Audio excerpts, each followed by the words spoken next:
안녕하십니까. 사사기 개론을 시작하도록 하겠습니다.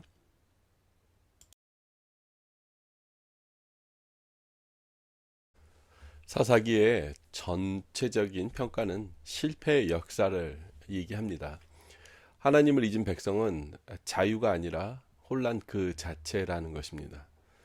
사사기는 본서의 앞에 있었던 여호수아서와는 분위기가 매우 다릅니다.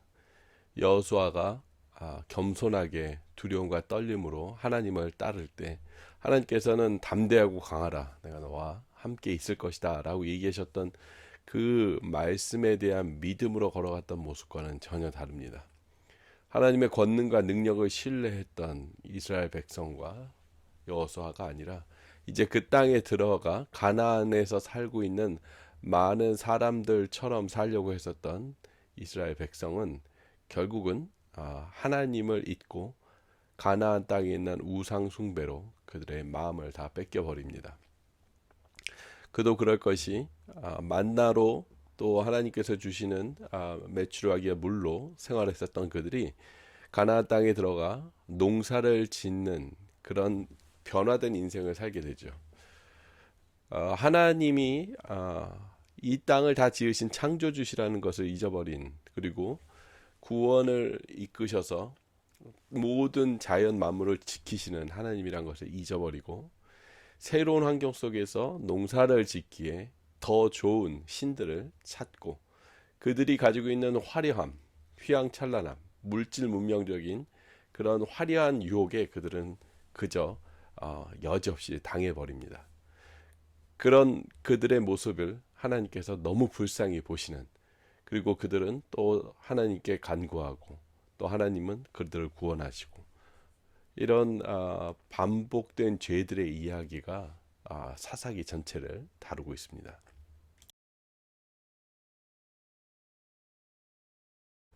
앞서서 말씀드렸던 것처럼 이스라엘 백성은 가나안 땅으로 들어와서 하나님의 말씀보다 죄와 악, 그리고 농사의 풍요를 주는 기복적인 우상들, 신들을 그들은 숭배합니다. 이런 신들은요, 인격적인 관계나 성품과 전혀 관계 없습니다. 오직 기복적인 인간의 말초적인, 그리고 물질 중심적인 것을 유혹함으로써 하나님을 잊고 어, 자신의 눈에 보이는 것을 의지하며 살게 만드는 것이죠.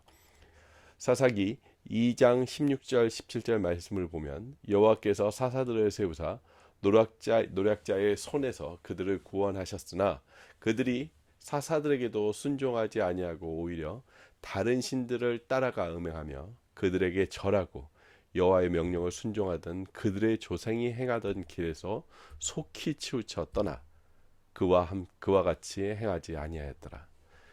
예, 사사기의 처음은 이렇게 시작을 합니다.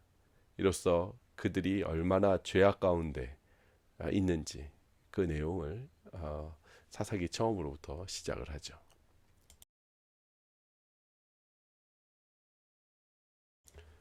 네, 내용을 더 깊이 들어가기 전에 사사의 명칭과 사사의 역할에 대해서 간단히 보도록 하겠습니다. 사사기는요, 히브리 원어로 보면 쇼페팀이라고 단어를 사용합니다. 이것을 영어에서는 judges라고 해서 그 뜻은 이제 재판관이라고 사용하고 있고요. 한국의 성경에서는 사사기로 이렇게 명칭을 쓰고 있습니다. 재판관이란 뜻은 4장 5절의 말씀에 근거한 것이죠. 그는 에브라임 산지 라마와 베델의 사이 드보라의 종려나무 아래 거주하였고 이스라엘 자손은 그에게 나아가 재판을 받더라.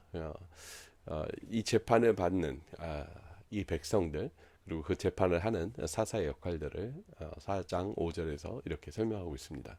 그러나 조금 더 재판만을 하는 그런 역할은 아니었습니다. 여호수아가 이스라엘 전체 백성을 이끌었지만 그가 죽고 난 뒤에 각 지파별로 일어난 여러 가지 문제들, 일들을 하나님께서 사사를 세우셔서 일을 하셨는데요. 그 일들은 정치, 행정, 사법, 그 무엇보다도 군사의 역할을 가지고 군법을 가지고 장군으로서의 하나님의 일꾼으로 사용을 하나님께서 하시죠.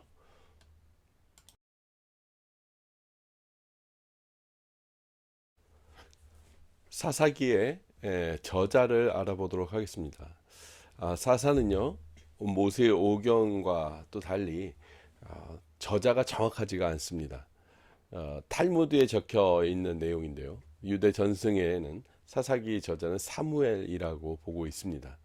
그러나 사무엘이 죽은 이후의 내용도 나오는 걸 봤을 때 그 사무엘의 그 선지자 역할을 배우는 그의 제자들의 손에 거쳐서 이것이 또 재정리가 되었을 것이라고 봅니다. 그러나 전반적인 사사의 내용을 적었을 사람은 사무엘보다 더 이 내용을 잘 아는 사람은 없을 거라고 보고 있습니다.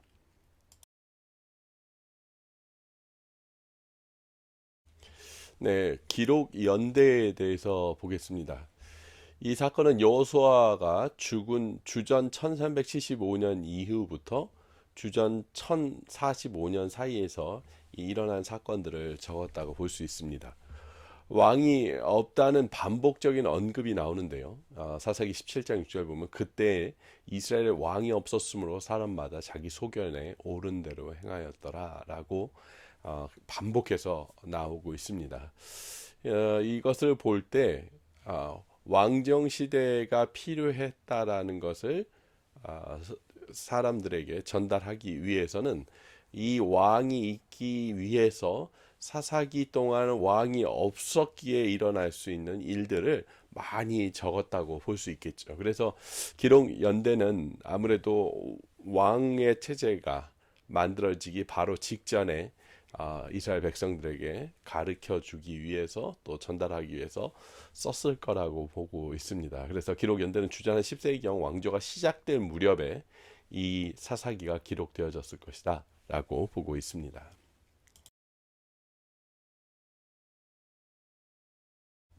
네, 인터넷에서 사사들의 연대가 있는 정보가 이렇게 그림으로 나와 있는 게 있어서 여러분 참고하시라고 이렇게 표를 보여드립니다.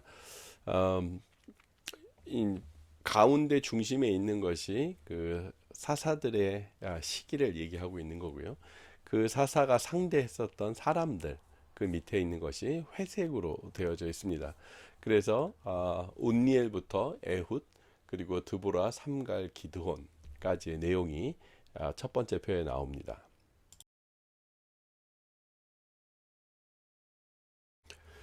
그리고요, 돌라, 야일, 입다, 입산, 에론, 압돈, 삼손 그리고 사사기에는 포함이 되진 않지만 엘리와 사무엘 제사장에 대한 내용이 이어져서 왕정으로 넘어가는 그 과도기의 그 기간을 표로 이렇게 붙여져 있습니다.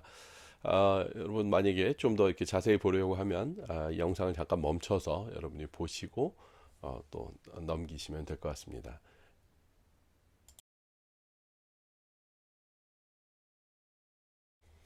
네, 이번에는 사사들의 배경과 정보를 조금 담아 있는 표를 좀 찾았습니다. 먼저 사사기는 8명의 대사사들, 스토리가 많은 사사들이고요. 그리고 5명 정도의 작은 군소 사사들에 대한 얘기가 나옵니다. 그리고 마지막 뒷부분에 가서 미가와 단족 속의 이야기, 기브아에서 불법과 베냐민과의 전쟁의 이야기로 끝을 맺습니다. 사사기는 옛 지도자 여호수아가 죽은 후에 이스라엘 새로운 지도자를 이렇게 대표 지도자를 세우지 않았습니다. 대신에 유다 지파를 선봉으로 지목하면서 유다 지파를 통해서 나올 다윗과 그의 후손 그리고 왕조가 세워질 것이라는 것에 대해서 아마 예고하고 있는 것을 사무엘에 가서 볼 수 있죠.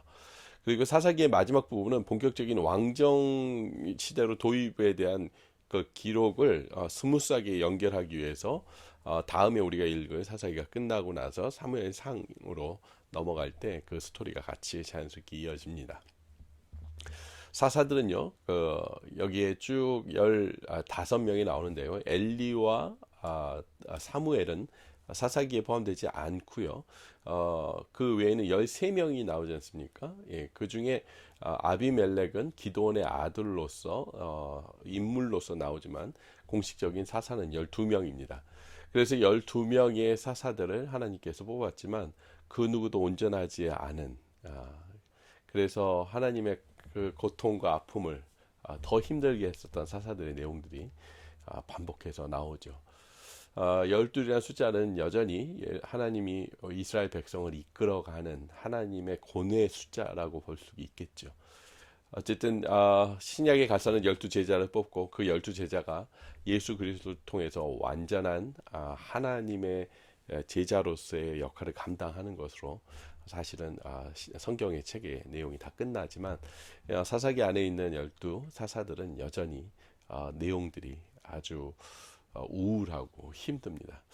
먼저 사사 온니엘이라는 이름이 있고요. 그 옆에 보면 지파 유다 지파라고 나오지 않습니까? 그리고 그 상대가 누구였다. 그리고 기간들을 볼 때 압제 기간이 8년이 있었을 때 그들이 하나님께 기도하고 온니엘을 통해서 그 이후의 평안의 기간이 40년이었다라는 내용들이 쭉 나옵니다. 여러분들은 관심 있으시면 이렇게 보시고요. 그 각 그 지파들을 그림으로 나와 있는 게 있어서 다음 페이지에 보시면 여러분이 보시면서 참고할 수 있습니다.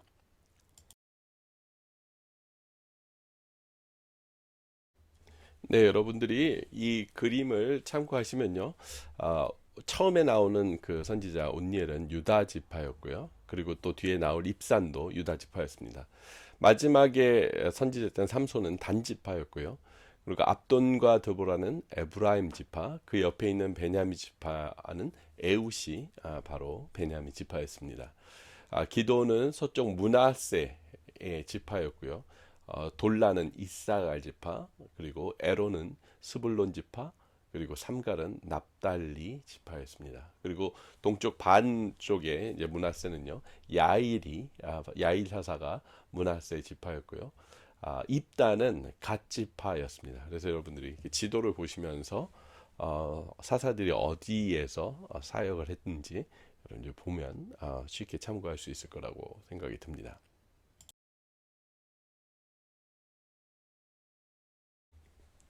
네, 개요를 표로서 잠깐 먼저 보도록 하겠습니다. 크게 세 파트로 나눠지는데요. 1장 1절부터 3장 6절까지는요. 이 정복의 실패, 그러니까 완전히 모든 민족을 말살하라고 하시는 하나님의 말씀을 그들은 듣지 않았습니다. 그래서 결국은 악순환의 원인이 된 내용이 1장 1절부터 3장 6절까지의 내용이 나오고요. 그 다음에 하나님께서 그들의 고뇌 가운데 압제 가운데 있었을 때 구원의 일들을 적어둔 것이 3장 7절부터 16장 31절입니다. 그래서 여러 사사의 그 인물들이 나와서 하나님이 하시는 일들을 우리가 볼 수 있죠. 그러나 이 안에서도요, 또 한 사사가 나타나서 평안의 시간이 오면 또 그들은 그것을 잊어버리고 또 다른 이방 민족에 의해서 압제를 당하고 공격을 당하면 하나님께 계속 반복해서 또 간구하고 하나님은 또 사사를 세워서 구원하시고, 이것이 아주 악하게 정말 반복되는 악순환을 우리가 이 3장부터 해서 16장 내용에서 반복해서 볼 수 있습니다. 그리고 이제는 그마저도 되지 않는 완전한 이스라엘의 타락. 그래서 악순환 동안의 그 부패의 이야기가 17장부터 21장까지의 내용으로 나옵니다. 그래서 여러분들이 이 표를 이 세 부분으로 나눠진다라고 보고요. 좀 더 디테일하게 좀 안으로 들어가 보도록 하겠습니다.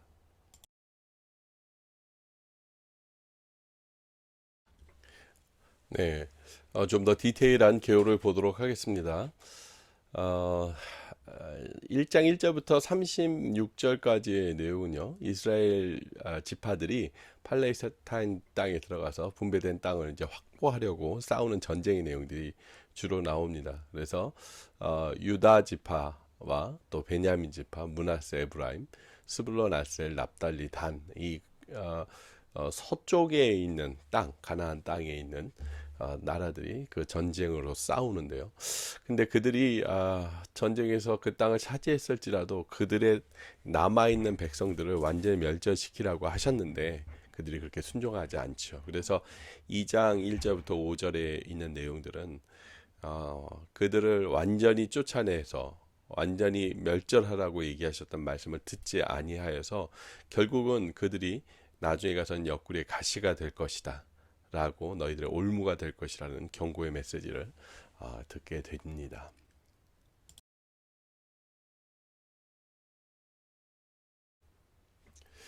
네, 두 번째 파트는요. 히브리 역사의 저자와 계요에 대한 해설이 나오는데요. 먼저 여호수아 서와 연결되는 역사적인 서문이 6절부터 10절의 내용으로 나옵니다. 결국은 이제 여호수아가 죽게 되는 이 사건, 그리고 여호수아가 죽게 되자 그 조상들이 했었던 일들이 다른 다음 세대겠죠. 다음 세대 사람들이 알지도 못하고 여호와께서 이스라엘을 행하셨던 일들도 모두 다 기억하지 못하는 그런 안타까운 이야기로 이 내용이 나옵니다. 그리고 결국은 2장 11절부터 3장 6절까지는 이 이스라엘 백성이 여호와를 버리고 또 그 땅에 남겨둔 사람들이 얼마나 이스라엘 백성을 또 하나님의 백성들을 죄악 가운데 이끌고 가려고 그것으로 인해서 하나님이 얼마나 고통하고 아파하시고 또 그러나 그럼에도 불구하고 또 그들을 구원하시는 이 내용들이 이제 해설로서 이렇게 설명이 되어져 나옵니다.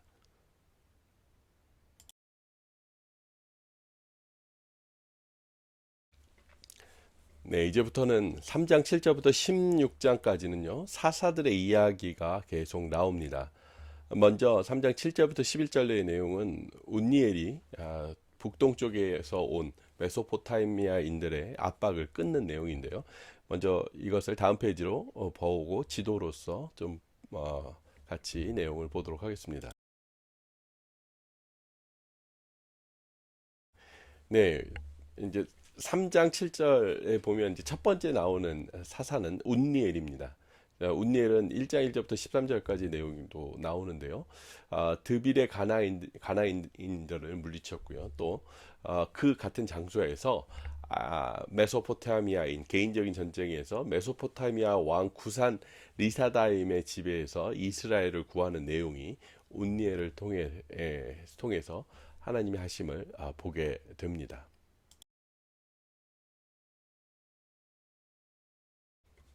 네, 다음은 에훗인데요. 그는 베냐민 후손으로서 모압 왕 에글론의 앞제에서 이스라엘을 구해내는 내용이 3장 12절부터 30절까지 나오는데요. 이곳이 바로 이 베냐민 지파가 있는 예루살렘 성 근처입니다.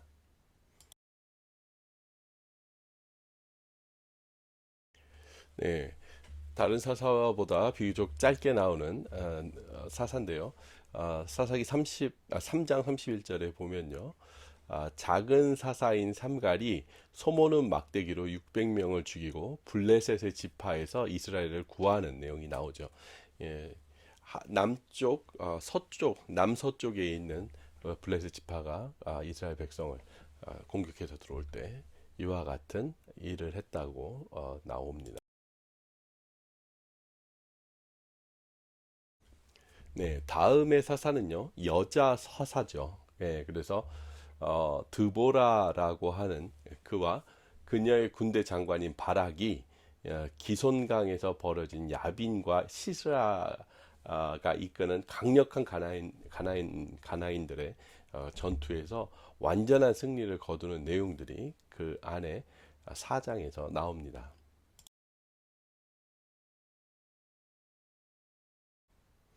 네, 다음은 기드온입니다. 너무 유명한 인물이죠.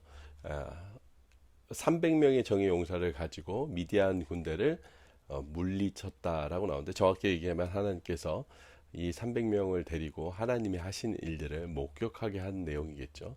예, 문하세 반문하세파에 있었던 사사고요. 사사기 6장에서 7장, 8장에 이르러서 아주 다이내믹한 그 내용들이 전개됩니다.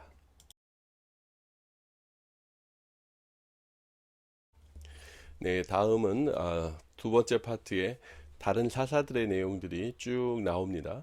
돌라 야일, 그리고 입다, 입산, 엘론, 압돈, 그리고 삼손이 나오는데요. 여기서 아무래도 이제 많은 내용이 나오는 것은 입다와 삼손이라서 또 지도를 보면서 한번 보도록 하겠습니다.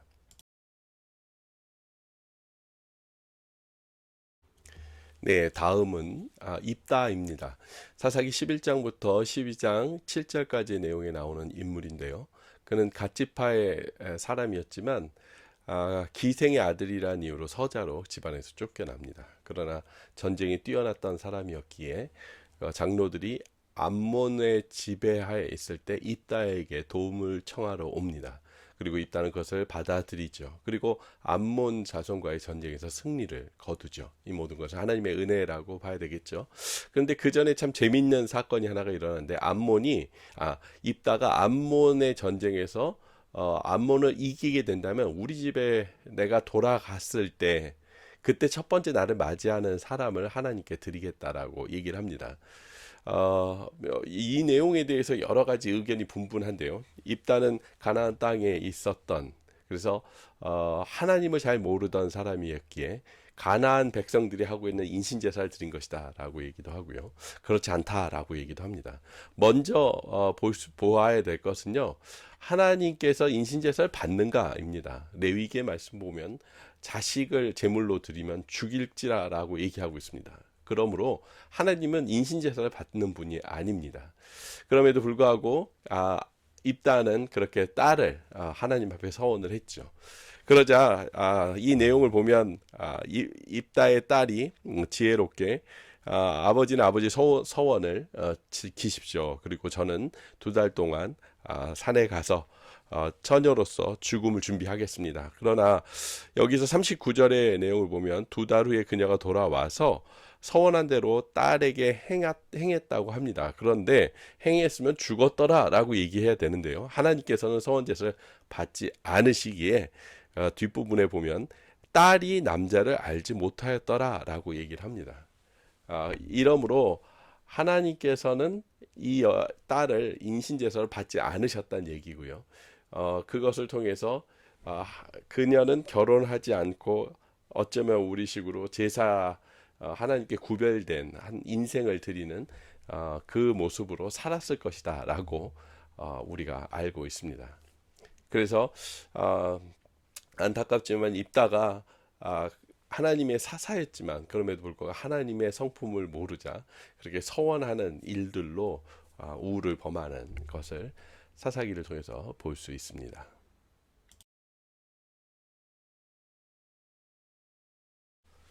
네, 삼손 우리가 너무나도 잘 알고 있는 사사입니다. 삼손요, 태어나기 이전부터 하나님께서 천사를 통해서 그들 부모에게 특별한 아이가 태어날 것이라고 얘기해 주시죠. 그래서 그를 나시린이라고, 근데 나시린이라는 뜻은 헌신됐다라는 뜻입니다. 그래서 하나님께서 구별해서 술도 되지 않고 머리카락도 안 자르고 포도주 먹지 않게 이렇게 하나님께서 키워야 되는데 불구하고요, 삼손은 그렇게 하지 않습니다. 유난히 더 아마 더 하는 도덕적으로나 여러 가지 문제를 많이 일으켰던 사람이라고 우리가 잘 알고 있죠. 결국 블레셋 사람들에게 결국 마지막엔 잡혀가죠. 그래서 그가 잡혀간 뒤에 감옥에 갇혀 있지만 삼손은 하나님께 간절히 간구해서 이 이방 신전을 무너뜨려 하나님의 그래도 마지막에 자신의 목숨을 걸고 그 신전을 무너뜨리고 자신도 함께 이렇게 죽고 이야기는 끝이 납니다.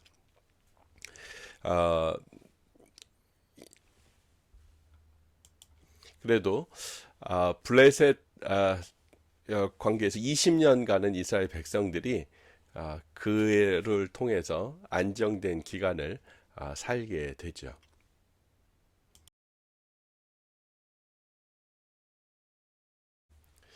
네, 이렇게 삼손을 마지막으로 사사의 이야기는 모두 다 끝납니다. 그런데 이 뒤에 일어난 사건인지 같이 겹쳐져 있는 사건인지는 정확하게 나오지 않지만 두 가지의 사건을 통해서 얼마나 이스라엘 백성이 하나님에 대해서 무지했고 자신의 마음대로 그렇게 악하게 살아왔었던지를 두 가지의 예로서 내용이 추가가 됩니다. 17장부터 18장까지는요, 미가라는 한 집안의 어머니와 아들, 그리고 그들에게 고용된 레위인의 이야기. 그래서 정말 이 내용의 맨 마지막에는 결국은 17장 6절 같은 데 보면 그때 이스라엘에 왕이 없었으므로 사람마다 자기 소견에 오른 대로 행하였더라라는 것으로 내용을 또 결론을 짓고요. 그 다음 19장부터 21장의 내용 또한도 마찬가지입니다. 결국은 베냐민 사람들의 악행과 그 끔찍한 일들을 첩을 통해서 또 동성애 문제를 다루면서 이 내용들이 나오는데요. 이 내용을 마지막으로 이 사사기의 결론은 다시 한번 같은 내용으로 정리를 합니다. 21장 25절에 보면 그때 이스라엘의 왕이 없었으므로 사람이 각기 자기의 소견에 옳은 대로 행하였더라. 이렇게 내용을 정리를 합니다.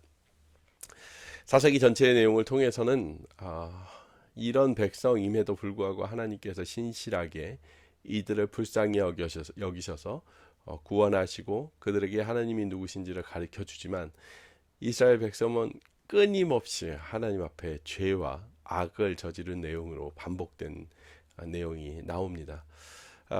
이 내용을 통해서 다음 사무엘로 넘어가게 될 텐데요. 결국 인간의 왕의 악한 모습, 그러나 그럼에도 불구하고 또 진정한 왕 대신 하나님 그분을 따라야 됨을 얘기하고 있고요.